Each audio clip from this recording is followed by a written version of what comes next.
Salam sejahtera, anda sedang menonton cerita-cerita di sebalik berita. Seperti biasalah jam ini kami bawakan kepada anda cerita di sebalik berita yang mana ini adalah program 30 minit kami bawakan kepada anda di sebalik tabir pembikinan sesuatu berita itu dan juga di belakang ataupun di sisi-sisi lain penulisan berita itu apabila ditulis. Dan pastinya kalau diikutkan lebih kurang daripada 48 jam ataupun kurang daripada 2 hari akan berlangsungnya pilihan raya kecil DUN N23 Chini yang akan berlangsung pada Sabtu ini. Dan untuk itu saya nak bersama dengan Faris kerana seringkali kalau bercakap tentang PRK DUN Chini, kita bercerita tentang politik, kita bercerita tentang isu semasa, isu yang memberi tumpuan dalam sepanjang kempen PRK DUN Chini ini. Tetapi untuk waktu ini, kalau boleh saya nak tunjukkan di surface saya, iaitu berkaitan dengan Tasik Chini. Kerana ini adalah hasil tulisan daripada Faris Azman, masa depan Tasik Chini yang dikatakan semakin muram. Dan pastinya kalau diikutkan, kalau kita cerita je pasal Tasik Chini ni, kalau zaman kecil-kecil pastinya kita bercerita tentang kewujudan ataupun mitos legenda naga itu sendiri dikaitkan dengan Tasik Chini. Kalau boleh Faris boleh kongsikan, ada ke jumpa ataupun ada ke masih lagi ke cerita-cerita tentang legenda kewujudan naga di Tasik Chini ni masih lagi menjadi cakap-cakap penduduk setempat ataupun mereka yang melancong ataupun yang berada di kawasan itu? Terima kasih Fauzi. Legenda naga ni kalau ikutkan soalan tu, sebenarnya kalau kita sampai ke Chini ni, rata-rata mereka apabila kita bertanya, saya bertanyalah dengan penduduk, betul ke ada naga? Rata-rata mereka cakap itu adalah mitos dan legenda, tetapi mereka kata ada logiknya. Sebenarnya kalau saya berada di Pusat Pendidikan Tasik Chini PPTC UKM, Universiti Kebangsaan Malaysia, di mana di dalam galerinya juga ada menulis mengenai dengan naga. Kalau ikutkan mitos je ada 2 ke 3 ekor naga sebenarnya, antaranya naga sendiri gumum, di mana sisiknya berwarna perak, sisiknya yang emas. Itu adalah mitos-mitos yang menjadi legenda, yang menjadi tarikat di Tasik Chini. Tetapi kalau diikutkan sebenarnya secara saintifik, ini yang mungkin kita nak bercakap sikit Fauzi. Secara saintifik, gunung-gunung yang berada di sini, di mana mereka mengatakan naga ini menjadi gunung dan menjadi bukit di sekitar kawasan ini. Dan bukit-bukit ini, hasil kajian secara saintifik dan secara sainsnya mendapati mineralnya sangat tinggi. Jadi mungkin legenda itu, mitos itu berasas dan sebagainya, itu belum dapat kita ketahui. Tapi sepanjang saya berjalan di sekitar kawasan Tasik Chini ini, risau juga takut terjumpa naga. Tapi so far tak jumpa naga lah sebenarnya Fauzi. Alhamdulillah, nasib baik tak jumpa naga je. Okey Faris, kalau diikutkan mitos tetap mitos, legenda tetap legenda, cerita-cerita rakyat itu. Tetapi dalam kita ingin bercerita tentang fakta dan sudah pasti bercerita tentang Tasik Chini yang luasnya lebih kurang 5,085 hektar hasil gabungan 12 tasik yang diwartakan sebagai kawasan terpilih. Hari ini, kalau boleh saya nak tunjukkan ada beberapa keping gambar yang dikirimkan oleh Faris. Kalau boleh ditunjukkan sedikit di skrin TV ketika ini adalah antara gambar-gambar yang dikirim oleh Faris dan juga juru kamera Rizal dan beberapa lagi lah, wakil Esra Awani di Pahang juga, Syahira, dan juga juru kameranya Zack. Kalau diikutkan dengan gambar-gambar ini adalah panorama indahnya Tasik Chini yang menjadi salah satu tarikan di DUN Chini itu sendiri. Faris juga ada berkongsi tentang artikel berkaitan dengan tarikan ataupun kelebihan dan juga Tasik Chini ini yang sudah pun kelihatan suram ataupun sudah hilang. Cinta ataupun tarikan di Tasik Chini itu sudah hilang. Kau boleh dikongsikan sedikit hasil daripada temu bual daripada penyelidik di Pusat Pendidikan Tasik Chini? Sebab Faris pun ada katakan, Faris sekarang berada di Pusat PPTC itu kan. Mungkin ada cerita-cerita yang dikongsikan. Kerana seringkali kalau kita bercerita tentang Tasik Chini dan bercerita tentang hilangnya tarikan di Tasik Chini, kita kaitkan tentang pencemaran, pelombongan. Mungkin ada lagi cerita-cerita yang tidak diceritakan, belum sempat diceritakan oleh Faris. Ya, sebenarnya kalau ikutkan dalam Tasik Chini ini merupakan tasik semula jadi. Jadi bukan hanya secara pemantauan secara fizikal, bukan hanya mungkin penguasaan daripada pihak berkuasa, tetapi penyelidikan secara saintifik itu amat perlu sebenarnya Fauzi. Di mana para penyelidik di UKM ini mereka mempunyai kapasiti atau mereka adalah yang bertaraf dunia Mereka menjalankan penyelidikan yang sangat terperinci mengenai dengan airnya, kualiti airnya bagaimana menurun sedikit. Itu yang saya katakan suram. Di mana kalau kita katakan Tasik sini ni ada 12 gabungan sungai ataupun orang asal atau orang asing mengatakan ia laut. Jadi ia membentuk satu tasik, tasik Gumum dan banyak lagi tasik sebelum ini yang ada di sekitar kawasan ini. Dia membentuk sebuah tasik yang besar dan yang cantik, 5,000 hektar yang anda katakan tadi. Jadi apabila saya berjumpa dengan penyelidik di sini, mereka menyatakan penyelidikan mendapati ia merosot dari tahun ke tahun. Kalau dulunya, kalau kita tahu sejarah Tasik Chini, ia menjadi produk pelancongan yang menarik warga luar daripada Malaysia ini, luar negara, datang berkampung di sini untuk melihat keindahannya. Teratainya boleh katakan lautan teratai walaupun di Tasik. Tetapi perjalanan itu, kiri dan kanan sampan itu penuh dengan teratai.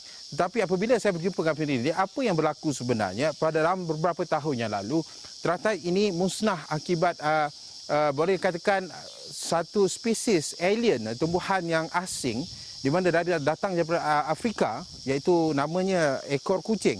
Jadi tumbuhan-tumbuhan liar ini, penyelidik bertanggungjawab untuk memastikan keadaan biodiversity dan keadaan ekosistem di Tasik ini berada dalam keadaan yang sangat cantik untuk memastikan ia produk pelancongan.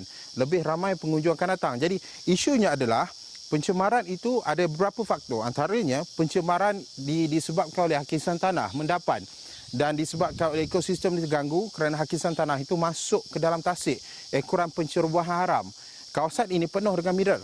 Jadi ada juga pencerobohan haram ini berlaku. Jadi hakisan itu menyebabkan mendapan dan ia mengotorkan kawasan Tasik. Juga terdapat tumbuhan-tumbuhan asing yang mungkin mengakibatkan teratai ini mati. Dan teratai ini sebenarnya ada empangannya dibina di sekitar kawasan ini. Teratai, kalau kita tahu sebenarnya, ini yang penyelidik katakan kepada saya, Fauzi. Teratai ini dia nampak seperti terapung, tetapi teratai ini mempunyai akar di bawahnya. Jadi apabila ada air naik, apabila bah pada 2014, jadi teratai-teratai yang boleh katakan menjadi produk pelancongan yang menarik orang ramai ke datang Tasik sini ini tenggelam. Jadi teratai itu mati di bawah air itu kerana mereka tak dapat, ataupun teratai ini tak dapatlah kalau kita katakan terapung. Sebab akarnya itu agak pendek berbanding dengan tahap air itu sendiri. Jadi itu perkara-perkara yang diselidik oleh Pusat Penyelidikan Tasik Chini ini, dan mereka sedang menyelidik bagaimana untuk menjernihkan semula kawasan Tasik Chini ini. Kerana keadaannya sekarang agak berbeza. Seperti yang saya katakan dalam artikel, dalam buletin-buletin awani sebelum ini, agak berbeza. Walaupun keindahannya ada, tetapi sebenarnya keadaannya lebih baik daripada sekarang, Fauzi. Okey, Faris, indahnya masih ada, tetapi daripada sudut penglihatan Faris, daripada tinjauan Faris lakukan bersama dengan Wakil Esrul Awani di sana, ada sedikit perubahan yang dikatakan oleh Faris dari segi warna airnya lah. Tapi kalau tadi disebutkan tentang teratai, dan kalau boleh saya nak mainkan satu SOT ataupun angkat hasil temubual Faris bersama dengan Encik Bahrin Sunta. Encik Bahrin Sunta adalah salah seorang penduduk masyarakat orang asli yang berada ataupun kawasan pendapatan yang berada di kawasan berhampiran atas sini. Apa kata kita dengarkan sedikit, nanti kita akan minta Faris respon. Saya rasa pulihkan Tasik Chini ini pertama sekali bukit yang gondol-gondol tu kerajaan naklah tanam pokok semula. Tak kira menganti, tak kira pokok apalah. Dan ni kita balik, kerajaan dia balik pulih bukit yang dah tarik kayu. Ya. Pertama. Kedua, kalau nak tarik pelancong semula, saya tarikkan pelancong, kena tanam teratai semula. Cari benih tertentu, cari benih teratai yang mana, di mana yang ada benih teratai, kerajaan kena ambil, dan lagi kita orang pun boleh usaha untuk menanam. Faris, bila mana kita bercerita tentang tarikan ataupun cinta di Tasik Chini yang hilang ataupun yang semakin suram itu, kita merujuk kepada bukan sahaja tentang keunikan dan juga tarikannya sahaja, tetapi kita melihat pada skop yang lebih besar. Kita sekarang dalam fasa PKPP. pemulihan. Pemulihan itu merujuk kepada sektor ekonomi, sosial, termasuklah juga tentang sektor pelancongan. Tadi ada wakil daripada masyarakat ataupun etnik orang asli itu juga bercakap tentang bagaimana teratai spesies tumbuhan yang jarang-jarang sekali kita lihat boleh dijadikan produk pelancongan. Bagaimana teratai itu boleh menarik pelancong-pelancong hadir di Tasik Chini. Jadi mungkin boleh kongsikan inilah sebenarnya yang kita ingin beri tumpuan, khususnya Faris dan juga wakil Esrawani di sana, kerana pelancongan juga di Tasik di Don Chini juga diberi tumpuan kerana Tasik Chini sudah pun dimaklumkan ada tarikan-tarikannya sendiri. Kalau boleh dikongsikan sedikit hasil temu bual selain daripada cerita teratai itu. Baik, terima kasih Fauzi. Sebenarnya Tasik Chini ini adalah satu menjadi reserve biosfera UNESCO. Kenapa ia diwartakan sebagai reserve biosfera UNESCO? Ia merupakan tasik semula jadi yang legendanya ada, tetapi ia berperkaya dengan flora dan fauna. Jadi perkara ini masyarakat orang asli tinggal berhampir, mereka merupakan kaum Jakun ataupun masyarakat asli Jakun. Mereka berada di sekitar tasik ini, dan apabila saya bertemu dengan mereka, mereka mengatakan bahawa ini adalah produk yang patutnya dibangunkan dan ia telah pun dibangunkan sebelum ini. Tapi malangnya apabila keadaannya berubah di mana ekosistem ini patutnya memberi satu peluang pendapatan kepada mereka. Mereka macam sebentar tadi Cik Bahrin yang anda dengar tadi, Cik Bahrin ini membuat anak perahu ataupun perahu yang kecil itu dan dijual kepada pelancong daripada luar. Mereka akan datang ke kampung-kampung orang asli di sini dan mereka akan menginap. Ada juga yang membeli kraftangan orang asli dan ini menaikkan ekonomi mereka. Mereka tidak perlulah bekerja lain, tetapi ini adalah salah satu sektor pelancongan yang boleh kita perhebatkan. Kalau berbalik kepada secara saintifik je, keadaan Tasik Chini ini kita boleh jadikan contohnya seperti di Tonle Sap, Kemboja. Di mana Kemboja, Tonle Sap ini tasiknya seperti Tasik Chini, tetapi boleh dikatakan Tasik Chini lebih menarik dan lebih indah dengan flora dan faunanya. Tetapi apa yang mereka lakukan di Kemboja sebenarnya, Fauzi, di mana kesedaran masyarakat dan kesedaran kepada semua pihak yang bertanggungjawab ke atas Tasik Chini ini, mereka pupuk daripada kecil sehinggalah ke besar, sehinggalah dewasa, dan akhirnya apa yang berlaku, pelancong datang bersilih ganti dan ia menjadi produk pelancongan yang menaikkan kawasan itu di pesada antarabangsa. Tonle Sap itu contoh yang terbaik yang kita boleh jadikan di Tasik Chini. Jadi itu perkembangan yang saya bukan berbual dengan masyarakat orang asing. Mereka mahukan ini berubah. Mereka mahukan teratai yang baru, mereka mahukan kawasan ini lebih indah dan seperti dahulu kala, kerana ini akan membantu mereka mendapatkan nikmatnya. Nikmatnya apa? Iaitu ekonomi setempat yang boleh dirancakkan lagi, Saudara Fauzi. Itulah apa yang disebutkan oleh Faris, bagaimana kita melihat kepada rantaian bekalan dalam sektor pelancongan, bukan sahaja kepada produk makan, produk seperti teratai itu menjadi tarikan, dan juga seperti kalau kita lihat visual tadi, perkhidmatan bot-bot juga itu antara sebahagian daripada rantaian bekalan yang disediakan, perkhidmatan-perkhidmatan yang disediakan dalam perniagaan pelancongan di Tasik Chini. Dan kalau boleh dan difahamkan juga, ini adalah merupakan siri ketiga bagi laporan khas Faris ya, yang akan disiarkan pada malam ini ataupun bagaimana?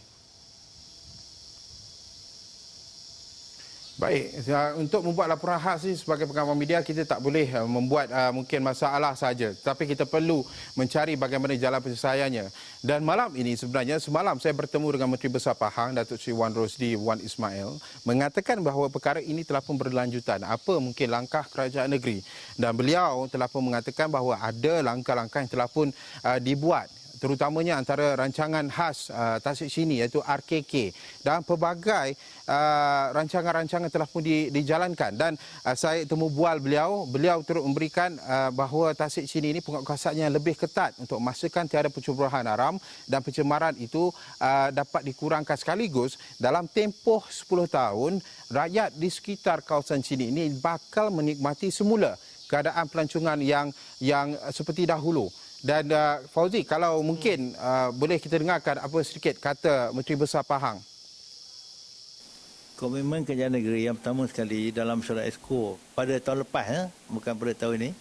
Saya tak ingat bulan berapa, tapi dalam bulan 8, bulan 9 atau bulan 10 gitulah. Kerajaan negeri telah pun meluluskan, iaitu ataupun mewartakan bahawa Tasik Chini ini tidak ada lagi aktiviti pelombongan.